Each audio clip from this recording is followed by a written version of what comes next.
প্রথমবারের মতো টি-20 বিশ্বকাপের ফাইনালে সাউথ আফ্রিকা। তবে যাত্রাটা মোটেও সহজ ছিল না। প্রোটিয়াদের পাড়ি দিতে হয়েছে অনেক বাধা। কে জানতো বিশ্বকাপের আগে ওয়েস্ট ইন্ডিজের কাছে টি-20 সিরিজ হারা প্রোটিয়ারা খেলবে ফাইনাল।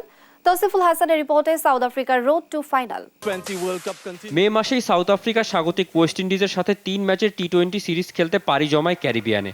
সবগুলো ম্যাচেই হারে প্রোটিয়ারা। অধিনায়ক মার্করাম আইপিএলে ব্যস্ত থাকায় দলের ভারপ্রাপ্ত অধিনায়ক ছিলেন ইনজুরির কারণে বিশ্বকাপ থেকে আগেই ছিটকে পড়া ভ্যান্ডার ডুসেন। সিরিজ হারের পর ভেঙে না পড়ে দলকে আরও সাহসী হওয়ার উপদেশ দিয়েছিলেন তিনি। বিশ্বকাপের গ্রুপ পর্বের সাউথ আফ্রিকার শুরুটা ছিল দারুণ। শ্রীলঙ্কাকে মাত্র ৭৭ রানে অল আউট করে ৬ উইকেটে জয় তুলে নেয় মার্করামের দল। নেদারল্যান্ডসকে হারায় ৪ উইকেটে। শেষ 2 ম্যাচে বাংলাদেশ আর নেপালের বিপক্ষে ব্যবধানটা একদম কম হলেও তা নিয়ে মার্করামের মাথা ব্যথা নেই। সুপার 8-এও খুব একটা দাপট নিয়ে ম্যাচ জেতেনি প্রোটিয়ারা। তবে বর্তমান চ্যাম্পিয়ন ইংল্যান্ড সহ স্বাগতিক ওয়েস্ট ইন্ডিজ ও যুক্তরাষ্ট্রকে হারিয়ে গ্রুপ চ্যাম্পিয়ন হয়ে নিশ্চিত করে সেমিফাইনাল।